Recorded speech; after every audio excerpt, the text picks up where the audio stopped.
পথ শিশু হিসাবে বেড়ে ওঠে, তারা পর্যাপ্ত শিশু হিসাবে তাদের যে অধিকার আছে সে অধিকারটুকু তারা পায় না। শিক্ষা তো দূরের কথা, নিয়মতান্ত্রিকভাবে একটু খাবার, একটু ভালো বাসস্থানের ব্যবস্থা তাদের হয় না।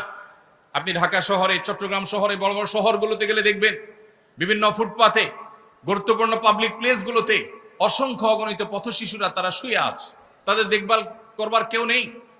এই শিশুদের অনেকেই হয়তোবা তারা অনেকেই অনেক খারাপ মানুষের হাত ধরে ধীরে ধীরে অপরাধ জগতে চলে যাচ্ছে।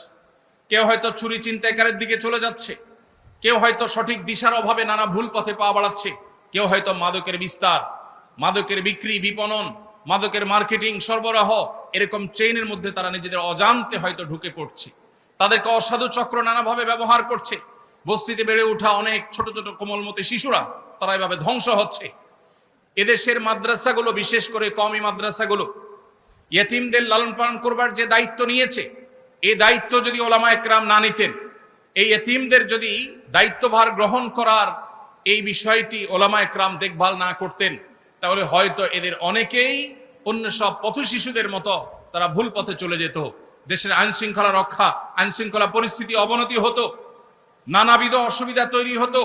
ওলামায়ে কেরামের এই যে নীরবে নিবৃতে এই যে লক্ষ লক্ষ ইয়েতিম লালন পালন, তাদের খাবার দাবার, তাদের বাসস্থান শুধু নয়, তাদেরকে দেশের সবচেয়ে দামি, সবচেয়ে ভালো মানুষ, সবচেয়ে আদর্শবান নাগরিক হিসাবে গড়ে তুলবার জন্য, সৎ মানুষ হিসাবে, নিষ্ঠাবান মানুষ হিসাবে, আল্লাহবিরা মুত্তাকি মানুষ হিসাবে গড়ে তুলবার জন্য যেভাবে ওলামায়ে কেরাম কাজ করছেন, মাদ্রাসাগুলো কাজ করছে, দুঃখজনক হলেও সত্য, তাদের সেই কাজের কোনো মূল্যায়ন, কোনো স্বীকৃতি আজও পর্যন্ত এই রাষ্ট্র অথবা রাষ্ট্রকে যারা ধারণ করে তারা কখনো আজও পর্যন্ত দেয়নি।